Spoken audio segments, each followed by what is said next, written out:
He was the visionary of some of America's most iconic motorcycles. Paul Teutul Jr., the artistic mastermind of American Chopper, created more than just bikes, he created a cultural phenomenon. But beneath the sparks and steel was a family war that cost him everything: his business, his tranquility, and even his relationship with his father. Was the cost of fame too great? And has the pain ever truly healed? We'll retrace his early life, his rise with OCC, the fiery feud with his father, the lawsuits, and the painful truth about where things stand today. If this kind of story touches your heart, if you're someone who cares about truth, responsibility, and speaking up for the voiceless, please like this video, subscribe to our channel Spark Science, and share it with someone who should hear it. Let's get started.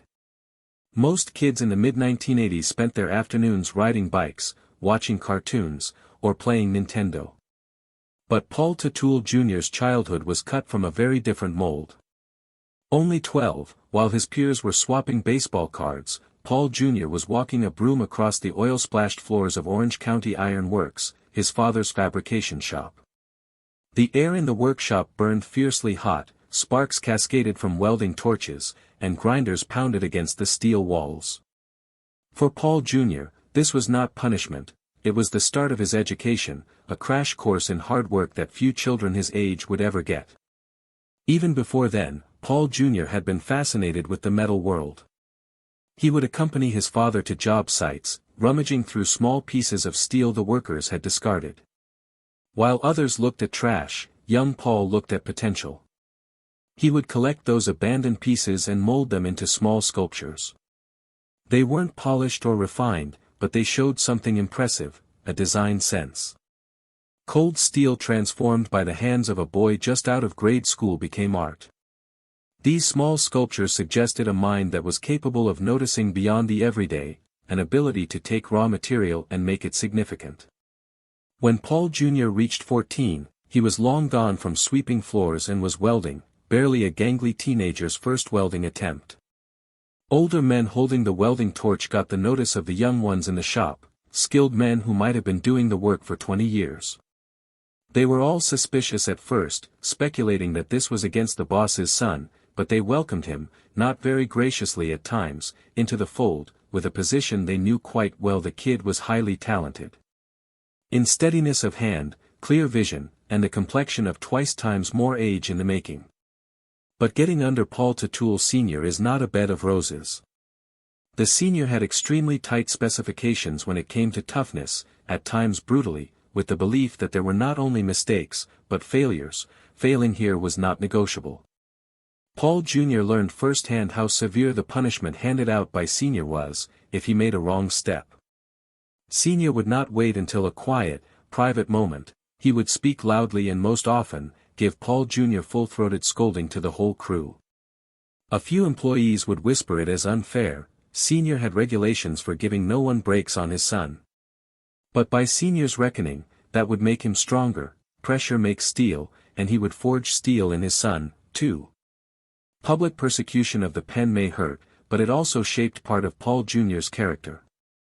Whenever his father would dismiss what he proposed or would shout at him for even a small error, Paul Jr. had these choices: shrink back or push forward.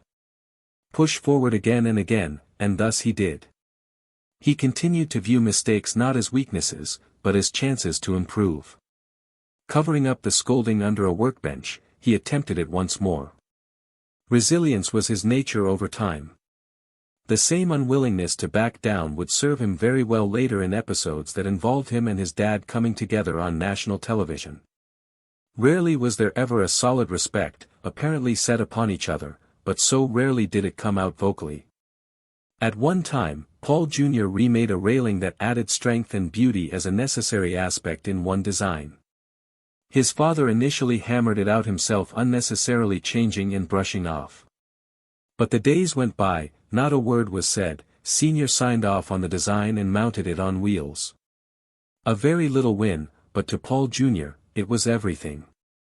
Father's quiet said more than had been uttered. In even himself, son was cherished for his creativity, pride withheld from acknowledging so glaringly. Those initial sparks of creativity would blaze a fire that remade his family's future, and filled them with their most heated conflicts. When Paul Teutul Jr. was 19, the youngster tidying up shavings had become a well-respected tradesman who operated the railing business at Orange County Iron Works. That was not a titular nod given to him by his dad. It had been earned on long days, late nights, and the type of vision that most young men his age couldn't even conceptualize. The railing business wasn't a side business either, it was the company's second-half income. Customers waited for designs that were stamped with Junior's signature, willing to wait longer and pay more for the quality of detail and craftsmanship that differentiated his work. Managing a team of older, experienced workers was not simple, but Paul Jr.'s dependability and natural leadership gradually gained their respect. Even the most hardened skeptics, steel and construction veterans, came to admire the young man who not only could weld but command. But Paul Jr. was not content. He had learned railings, staircases, and the structural beauty of ironwork, yet something within him yearned more. He felt trapped, as if his imagination was penned within same old forms and functional constraints. Nights would find him at his workbench drawing ideas that had no relation to railings or contracts for construction. Rather, he sketched motorcycles, vehicles filled with curves, edges, and personality. His notebook was a covert outlet of imagination, a space where he could dump his visions without the specter of practicality hanging over him.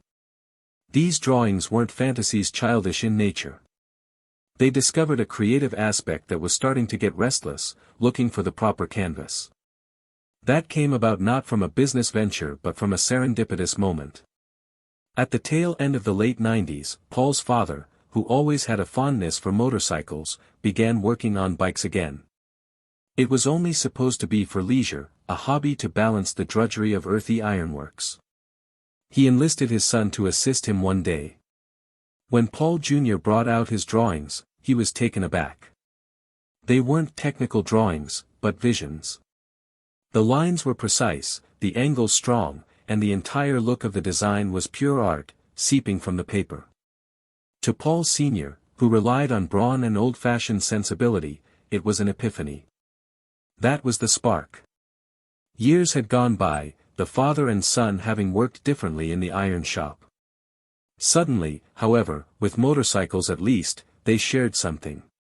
Paul Sr. supplied the muscle, the old-time grit, and the iron discipline. Paul Jr. supplied the detail, the artistry, and a new vision. It was a marriage of strength and finesse, and it wasn't long before it would be the cornerstone of one of the United States' most iconic custom bike shops. In 1999, the firm Orange County Choppers was established. Approximately $175,000 of seed capital had been cobbled together from earnings of the Orange County Iron Works. But the division of ownership was not divided down the middle, 80% was Paul Sr.'s, and Jr. received 20%. Initially, it was an irrelevant detail. It did not cross their minds to consider contracts and percentages then. Those were days of father and son making bikes in a frigid basement with hardly any equipment to bring the work to completion. They worked with what they didn't have through sheer determination. Their first big construction was a chopper the guys called True Blue, and 4 very long, tough months were spent on it. Long nights in the garage, welding forever, paint jobs that took an eternity with all those sanded blemishes. And it turned out to be a bike that could make it onto the cover of a magazine. Blue paint with white flames and straight lines that commanded respect and wonder wherever it appeared. Everyone was amazed when they brought it to Daytona in 1999. No amateur garage hobbyists constructed this one. This was builders' work, and folks began to sit up and pay attention. But the early years were brutal. Their shop was tiny and cold in winter, and the machinery malfunctioned nearly as frequently as they attempted to use it. Suppliers demanded cash up front, and it was a genuine fight to extract cash. Paul Jr. used to work between 18 hours a day, even sleeping on the couch of the shop just so he was on time. Everyone's tempers were always flaring, the fights that occurred between father and son were never done for the cameras. This was genuine, bred out of survival and stress. Each motorcycle barely paid the bills, and yet, they struggled on because neither could quit. What started out as a basement dream would quickly blow up into a reality television empire, but with that limelight came cracks no one could conceal. When American Chopper first aired on March 31, 2003, nobody in that cramped New York shop had a clue what was about to hit them. In 3 episodes, the show blew up, attracting more than 3 million viewers a week. What was once a bet with a minuscule contract and low hopes soon snowballed into a cultural phenomenon. Overnight, the Teutul's weren't merely constructing motorcycles, they were constructing TV moments that millions of families watched. The cramped, cold workshop that once just managed to pay the bills became a tourist spot. Viewers demanded photos, signatures, and, above all, Paul Jr.'s motorcycles.